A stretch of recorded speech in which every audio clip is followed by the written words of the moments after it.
Welcome, welcome, welcome, my lovelies. Welcome back. Lovely to be here as always.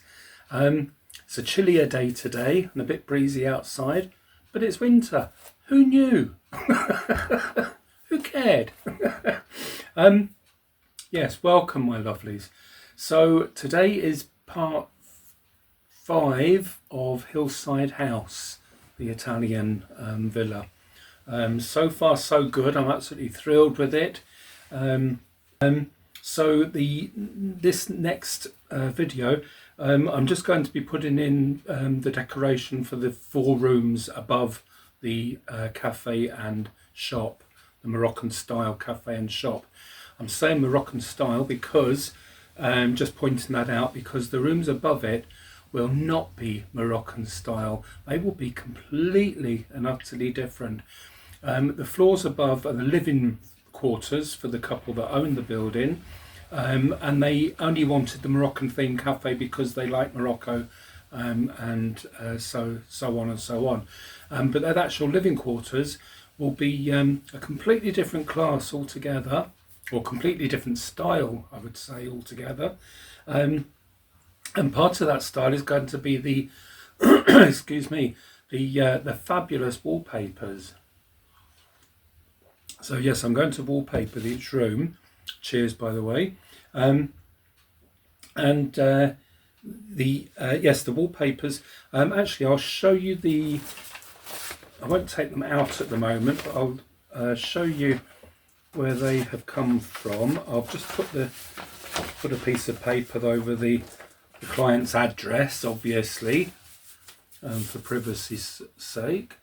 But there we are. So the papers come in a nice strong tube, so they're not creased or bent or anything, which is fantastic.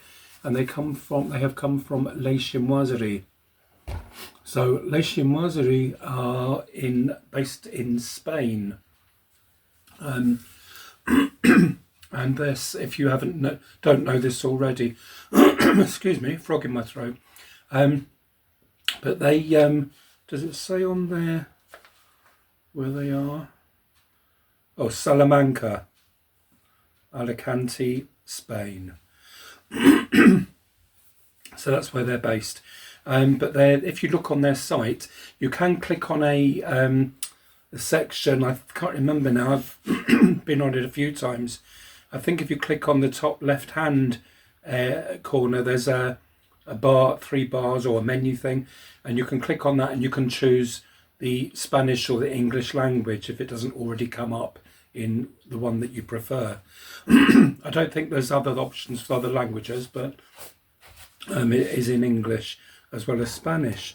I may start looking at it in the Spanish bit, so I can look at all the different things that I said, because I am at the moment trying to learn Spanish again. But that's beside the way.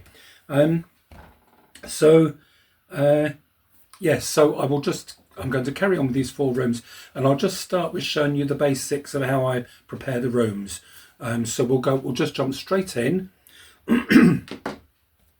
I'll have a cough sweet, I think, and some more tea, and then come back to you before I lose my voice completely. I'm doing one video after another as I'm uploading a video. Usually the following day I'm starting on the next video to keep them coming for you, hopefully. But believe you and me, I try and get them on as soon as possible. So any delay in videos arriving is only because I'm working on them to try and get them to you. It may not sound like they've taken a week to make or whatever, because they're only on maybe 30 minutes, 50 minutes, an hour. But that's all the editing. If I showed you what I had filmed for every single video, they would be days long. And I think people would get bored then, that's for sure. Anyway, let's jump into it and I'll show you what I've done so far. Yay! Now, so we have the 4 rooms above the cafe and the shop. And I think this first room on the left here is not going to have a ceiling light, but in the end it will have a wall socket in the back. It will have 1, maybe 2, and we haven't. I'm just going to check over that to make sure. But this room is going to have a ceiling light, and so are the rooms above, that one and that one, and plus they'll have probably room wall sockets at the back as well, just to add extra lamps. So the cafe and the shop also has 2 ceiling lights. I haven't put those in yet. I'm just doing the sort of more basic work first of all before I start fitting the lights. But what I have done was to drill a hole in the centre of the cafe and the shop, and drilled a hole through so it came through here. And then I'm using the routing tool. This is one of the ones we have. We have the one that's just one whole unit, like you hold the actual motor and use the drill or whatever. This one is on a long cable, and it's great because you can use it like a pen, and just draw lines with it.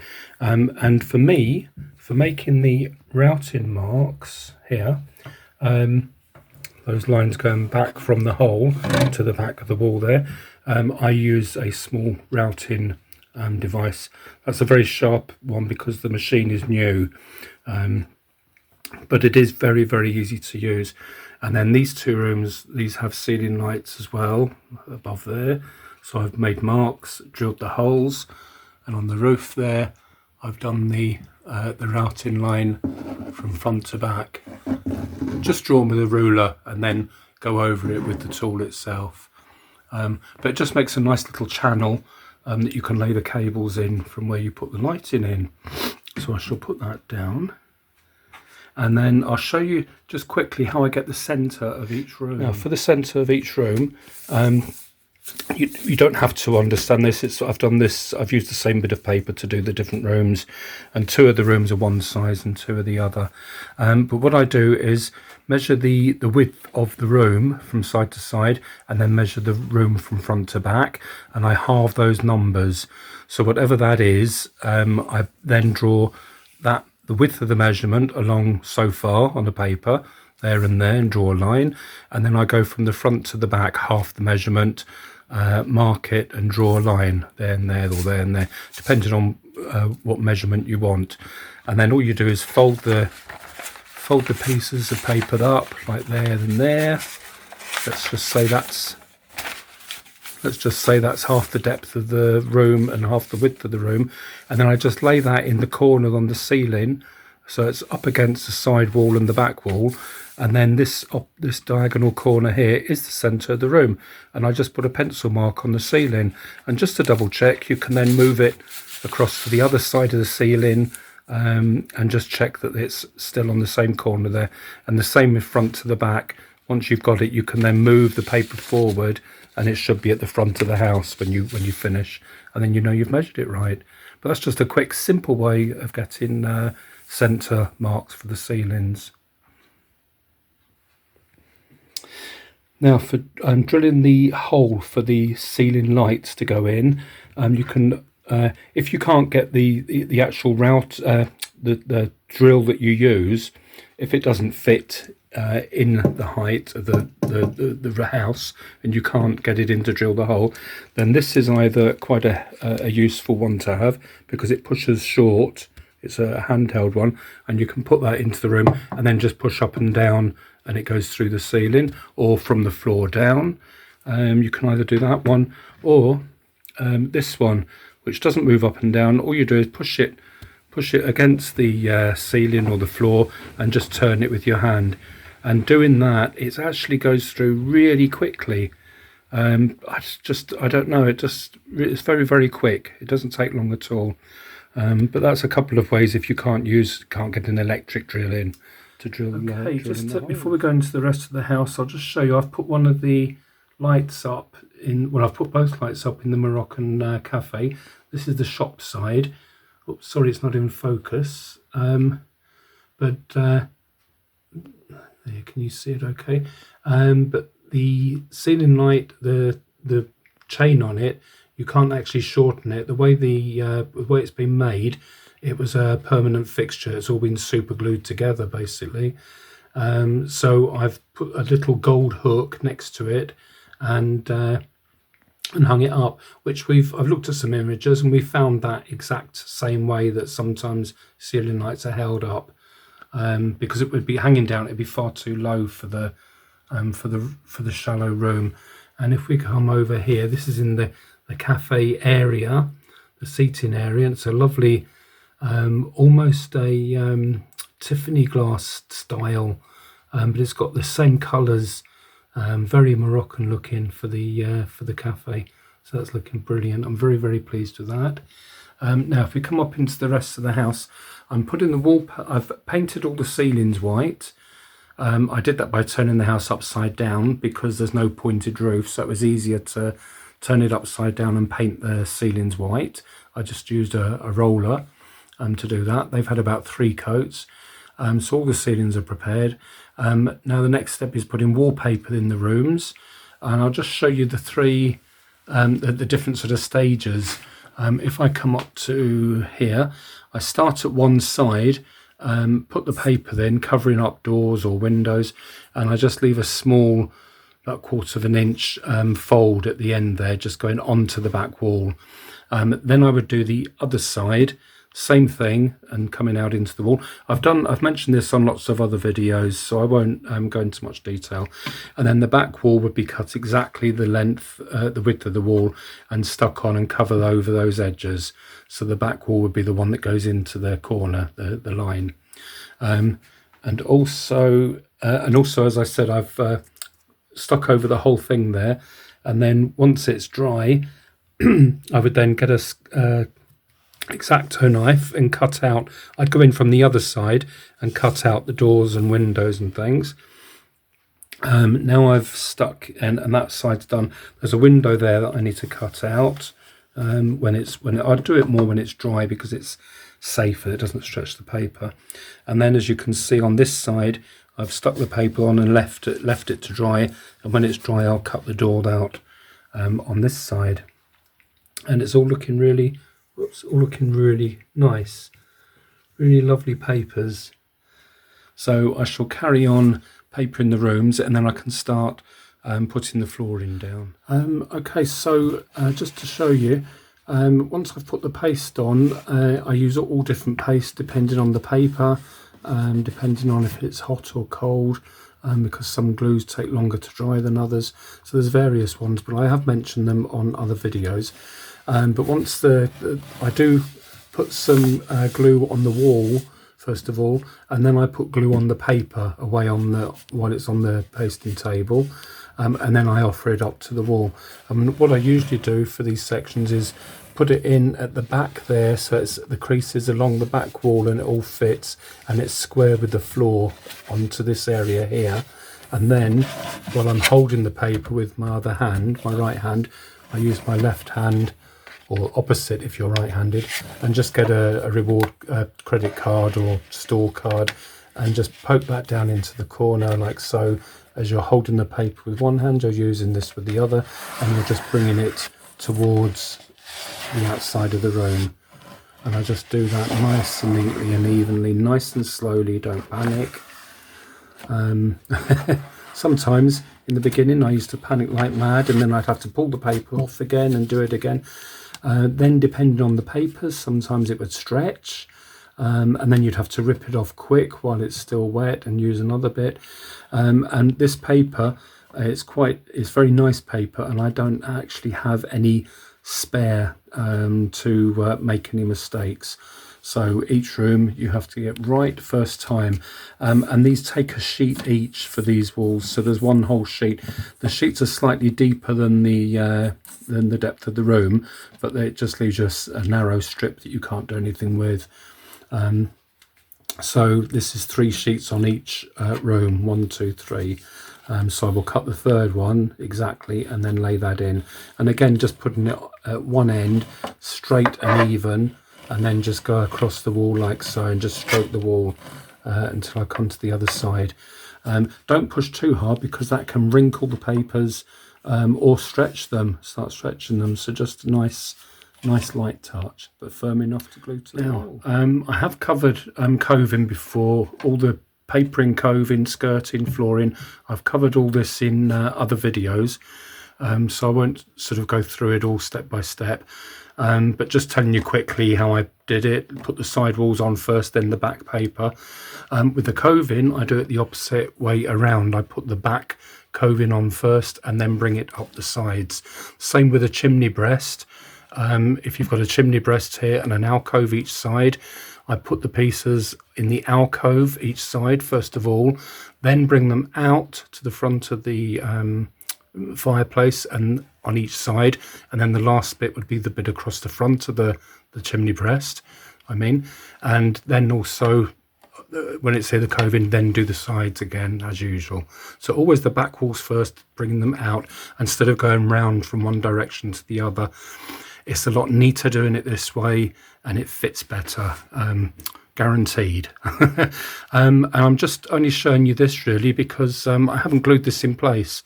But if you're able, what I usually do is measure, well, usually from the front of the room here, measure from there to there, hold the coving up, and then just mark it slightly wider, just a tiny bit wider than the actual width of the wall. Cut it, and then when you go to put it in, it doesn't fit. You'll put it in one corner, but the other corner it won't go flush into the wall. It'll touch the paper here somewhere. So then take it out again and just shave a tiny sliver off one end. It doesn't matter which end, but just do that until hopefully you can put the coving up and it just more or less sits there. Sorry, I'm pressing the whole house with my hand and it's all jogging, but as I said, that's not glued, it's just been cut. But like I say, when you cut it, it might sort of wedge against one end of the wall, and you have to just sliver a nice tiny bit off. If you do it too much, then this won't stay. It'll just drop down without sticking, as it's doing right now. But it does, as you could see, it does stay there. But if it does drop down, then it's slightly too short for the wall. That doesn't matter, because when you've put the other coving in, you can touch it up in the corner with some white paint, or whatever colour you're doing, just to cover up the join. But it just fits much snugger if you get it so it wedges up into the room like that. Then these bits going in, I'll do it with one-handed, but that might drop down now. I'm looking through the camera trying to do this. There we are. So you can just put that in and glue it, and obviously it needs pushing up against the wall because there's no glue on it. But you see, that's how I do mine. So I'll get these done and carry on from there. Now, after the wallpaper has been put up on the walls, the next thing to do for me is to lay the floor in, which I have done here, the dark wood flooring. It's going to look lovely, and we're going to have dark wood skirting boards and door and alcove to go with it. And then on the next floor up, we're going to have a lighter flooring and white alcove. But as you can see, look, it looks like a disaster. So for this room, the fourth room, just to do something a little bit different, but still in keeping with the house in general, I found a lovely maroon colour here. The client wanted a sort of maroon colour to go with the wallpaper, and it's going to look fantastic. So I'm going to put a border or panelling of wallpaper around here. I've measured so far up, and I'll stick the wallpaper on, and then we'll put a dado rail along the top to finish that off to make it nice and crisp. But the skirting, not the skirting, the coving is white, and the skirting will be the same colour as well. So I'll get the paper cut, and then we'll get that stuck on, and then I can lay the floor in and put the wood around the edge of the room. It's going to look really good. I'll show you the wallpaper quick, just so you can see the colour of it. There, now it's a beautiful paper from La Chinoiserie, as we said. And I'll just come down. It's a lovely pattern. It's got sort of oatmeal-y colours in. The furniture that's going to go into this room is a dusky pink furniture. And if you look carefully, as you zoom into the wallpaper, you can see a pale sage green, very light green, and there's dusky pink flowers. Sorry, I can't hold it still enough with one hand. I'll try with two. Here we go. Dusky pink flowers. I mean, the design is just Amazing. And the background colour, that very dark colour around the flowers, is a very dark maroon colour. And it matches up just lovely with the maroon colour that I've chosen for the walls. So it's going to be absolutely fantastic. Okay, so I just thought I'd come up and show you the room with this wallpaper in now. Absolutely beautiful. I wish it was my house.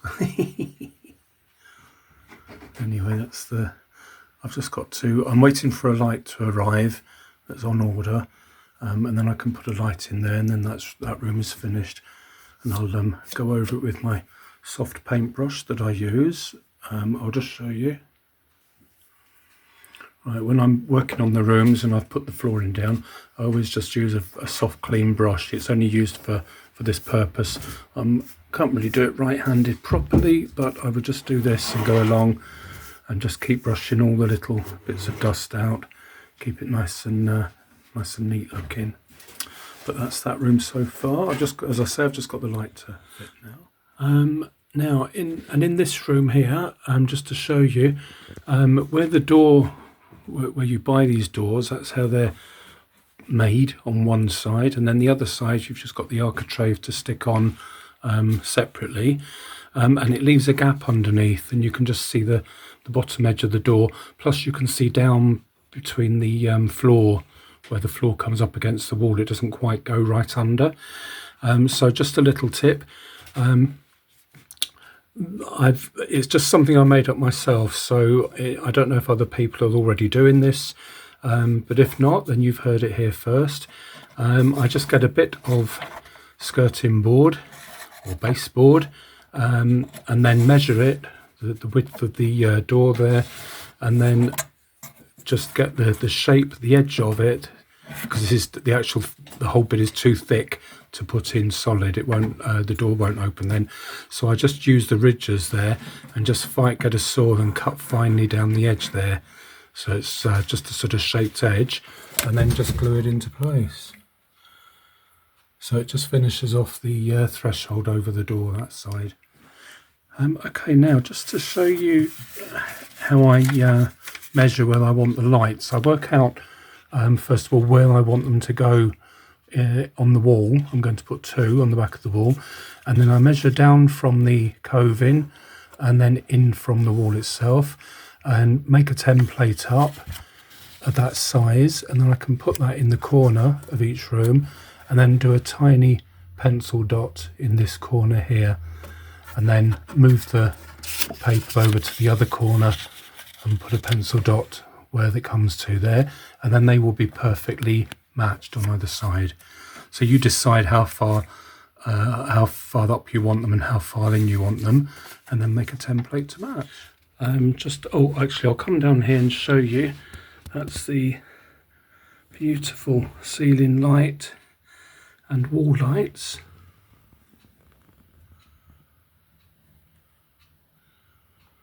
Put in, and my client has another set of these, but in a pale blue colour, so they're going in this room here. But I just wanted to show you where I'm putting the skirting board or the baseboards down. I don't know if I can get my camera in enough, but I paint the ends of the boards before I attach the next ones. So right in the corner there, just paint those before I put them in, so they're white and they're not showing brown wood. If I found that if I do that, when I can show you here where it's painted at the end there and not the wood colour.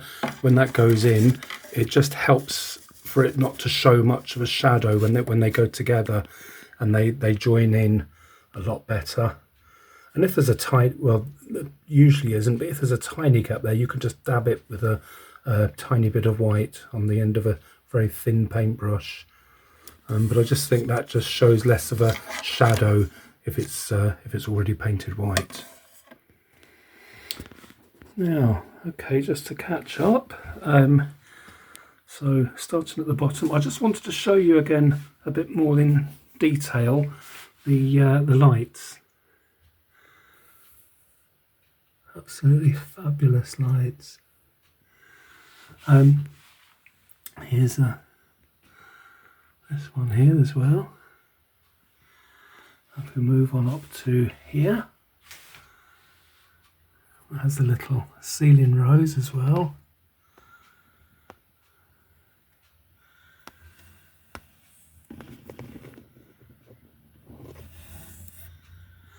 And then we have I haven't finished yet, that wall light needs to go up, but that's the same light but in a blue colour.